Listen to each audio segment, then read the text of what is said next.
اعوذ باللہ من الشیطان الرجیم بسم اللہ الرحمن الرحیم۔ السلام علیکم، میں ہوں رضا اور آپ دیکھ رہے ہیں پائنتن پاک۔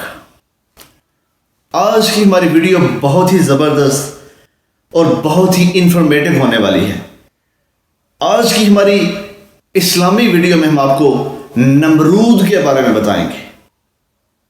آج کی ہماری ویڈیو میں ہم آپ کو بتائیں گے کہ اللہ تعالیٰ نے حضرت اسرائیل علیہ السلام سے جب پوچھا کہ اے اسرائیل تو بتا کہ وہ کون سا ایسا واقعہ ہے کہ تو آج بھی نہیں بھول سکتا کہ جب تو نے کسی کی جان قبض کی ہو، تو حضرت اسرائیل علیہ السلام نے آگے سے کیا جواب دیا، آئیے ویڈیو ملاحظہ فرماتے ہیں۔ ایک دن اللہ تعالیٰ نے حضرت اسرائیل علیہ السلام سے پوچھا کہ اے اسرائیل، تیری ڈیوٹی یہ ہے کہ تو لوگوں کی جان قبض کرے۔ کون سا ایسا واقعہ ہے کہ جب تو نے کسی انسان کی جان قبض کی ہو اور وہ واقعہ تم بھول نہیں پاتے؟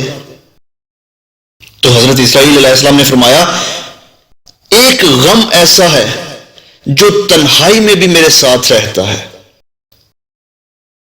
وہ یہ ہے کہ ایک کشتی مرد و زن سے بری ہوئی سمندر میں سفر کر رہی تھی۔ تو نے حکم دیا ہے میرے اللہ کہ اس کشتی کو فنا کر دے۔ میں نے کشتی کو پاش کر دیا، پھر تو نے فرمایا کہ سب مرد و زن کی روحیں قبض کر، لیکن ایک عورت اور اس کے نوزائیدہ بچے کو چھوڑ دے۔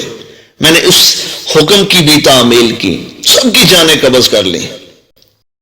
ایک بہتے ہوئے تختے پر ماں اور اس کے بچے کو زندہ رہنے دیا۔ سمندر کی لہریں اس تختے کو اپنے ساتھ لے کر آگے بڑھتی رہی اور تیز ہوا نے اسے آنا فانا سینکڑوں میل دور سمندر کے کنارے تک پہنچا دیا۔ میں اس ماں اور بچے کے بچ جانے سے بہت خوش ہوا، لیکن اسی وقت حکم صادر ہوا کہ اے اسرائیل، جلد ماں کی روح قبض کر اور بچے کو اکیلا چھوڑ دے۔ اے باری تعالیٰ، تو خوب جانتا ہے کہ یہ حکم پا کر میرا بھی کلیجہ کانپ گیا تھا، اور جب میں نے اس شیر خوار کو اس کی ماں سے الگ کیا تو مجھے کس قدر تکلیف پہنچی تھی۔ اب اس واقعہ کو ایک مدت بیت چکی ہے، لیکن وہ بچہ برابر یاد آتا ہے۔ اللہ تعالیٰ نے اسرائیل کی عرض سن کر فرمایا، کیا تو جانتا ہے کہ وہ بچہ اب کہاں اور کس حال میں ہے؟ تجھی کو علم ہے اے میرے پروردگار۔ حضرت اسرائیل علیہ السلام نے عرض کیا، ارشاد ہوا، اے اسرائیل سن، جب تو نے ماں کی روح قبض کی اور بچے کو تنہا چھوڑ دیا تو میں نے سمندر کی ایک موج کو حکم دیا کہ اس بچے کو احتیاط سے ایک ویران جزیرے میں ڈال دے۔ اس جزیرے میں ایک سرسبز اور گھنا جنگل تھا، یہاں صاف شفاف میٹھے پانی کے چشمے بہتے تھے اور بے شمار پھولدار درخت تھے۔ اس جزیرے پر ہم نے اپنے فضل و کرم سے محض اس بچے کی خاطر لاکھوں خوشنما اور حسین پرندے بھیجے جو ہر وقت چہچہاتے اور نئے سے نیا راگ الاپتے تھے۔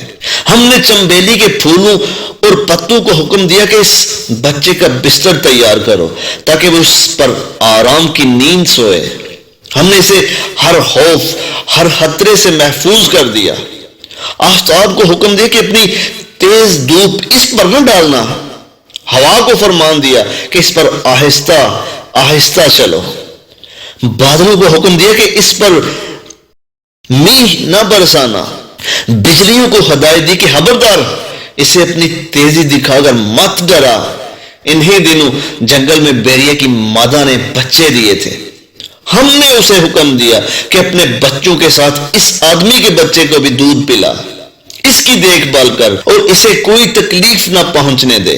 اے اسرائیل، اس نے بھی ہمارے حکم کی تعمیل کی، یہاں تک کہ وہ تنہا اور بظاہر بے یار و مددگار بچہ پرورش پا کر خوب صحت مند اور بہادر ہو گیا۔ ہم نے اس کے پاؤں میں کبھی کانٹا بھی نہ چبھنے دیا۔ دنیا جہاں کی نعمتیں اسے عطا کی اور وہ اس کا شکر بھی ادا کرتا تھا۔ اور اب اے ملک الموت، تو جانتا ہے وہ بچہ کہاں اور کیا کر رہا ہے؟ تجھی کو علم ہے میرے پروردگار۔ اسرائیل علیہ السلام نے سجدہ کرتے ہوئے عرض کیا تو اللہ تعالیٰ نے فرمایا وہ بچہ نمرود بن گیا اور اسی نے میرے خلیل ابراہیم کو آگ کے الاؤ میں جھونکا ہے. اب وہ خدائی کا دعویٰ کر کے لوگوں کو میری راہ سے ہٹاتا ہے اور ان پر تشدد کرتا ہے. جی جناب ناظرین، یہ تھی ہماری آج کی ویڈیو. امید کرتا ہوں کہ آج کا ہمارا ٹاپک، آج کی ہماری ویڈیو اور آج کی ہماری ایفرٹس آپ کو بہت زیادہ پسند آئی ہوں گی.